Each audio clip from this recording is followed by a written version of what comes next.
Good morning.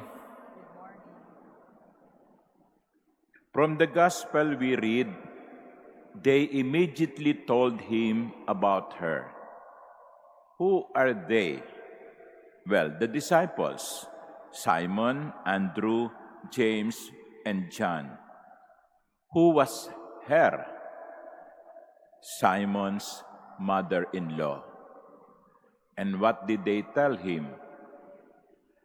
That she was sick. My dear sisters and brothers, let us focus our reflection on this simple sentence in the Gospel. They immediately told him about her. This is an example of intercessory prayer. The disciples went to Jesus, interceded for the mother-in-law of Simon Peter. In other words, they prayed for her. You know, let us be serious when somebody asks us to pray for them, for him or for her.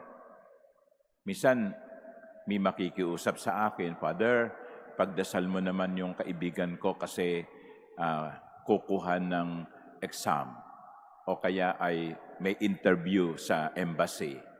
O Father, pagdasal mo naman ako kasi hindi maganda yung nararamdaman ko. Parang natatakot ako kung ano yung madi-discover.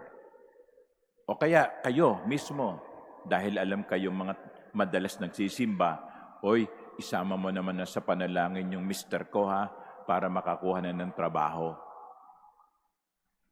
When somebody asks you to pray for him or her, take that seriously because you may be surprised how powerful your intercessory prayer can be. That was what the disciples did. They prayed to Jesus for the mother-in-law. And as we have seen, as we have heard in the gospel reading, Jesus approached, grasped her hand, and held her up. Then the fever left her, and she waited on them. Kaya sa panalangin ng bayan, na bahagi ng ating pagdiriwang ng banal na misa, ipinagdarasal natin hindi lamang yung ating mga sariling pangangailangan. Let us not just focus our prayer on our own needs. Let us not be selfish by thinking only of ourselves. When we pray also for other people. Sabi ko nga, you will be surprised how powerful your prayer can be sometimes. On the other hand, you pray for other people, but when other people pray for you and you receive what you requested, be like the mother-in-law of Simon. Be like the mother-in-law. Grateful. Grateful.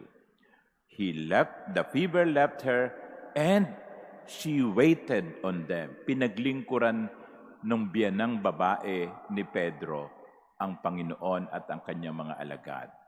That was her way of saying, thank you, Lord. Thank you kasi pinagaling mo ako.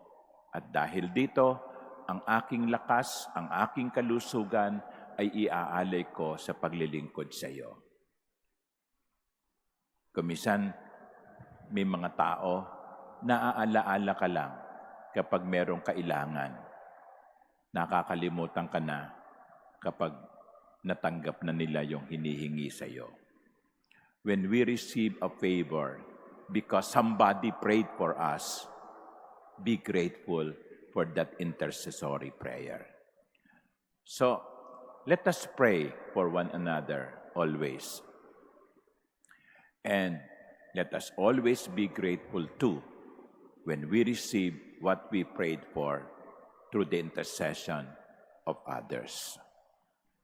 Amen.